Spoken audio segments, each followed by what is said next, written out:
Donc, chers élèves de 6e B, une correction de l'activité que nous avions effectuée à propos de l'adolescent du lac Turkana. Donc, correction de la première sous-tâche sur l'ensemble des tâches qui étaient à réaliser, qui étaient en fait au nombre de 4, 3 sous-tâches qui vous permettaient ensuite de réaliser une quatrième tâche, qui était la rédaction d'un article que nous n'avons pas pu réaliser faute de temps.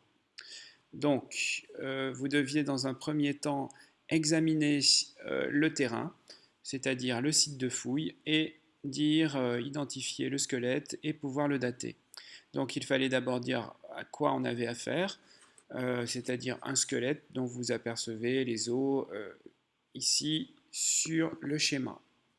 Donc ensuite, toujours sur ce schéma, on vous demandait de situer où, en fait c'était écrit plutôt dans le livre, toujours page 28-29, et puis dans quel état on trouvait le squelette, c'était assez clairement indiqué, c'est-à-dire qu'on avait trouvé des morceaux d'os qui ont été ensuite reconstitués par les archéologues. Alors, où, dans quelle couche du sol?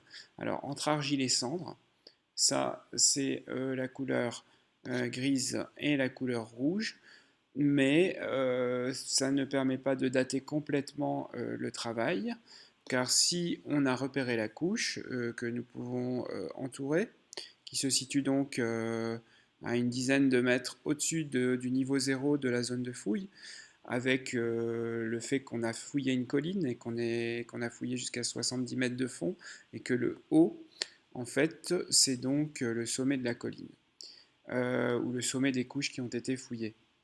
Alors on se rend compte, si on est attentif, que les couches sont datées.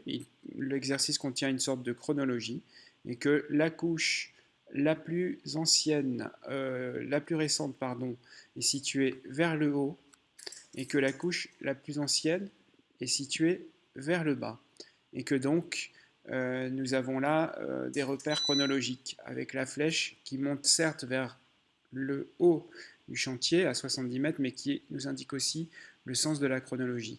C'est-à-dire que à partir du moment où notre couche de la zone de fouille où a été trouvé les morceaux du squelette se trouve en dessous de la couche qui est datée de 1 390 000 ans.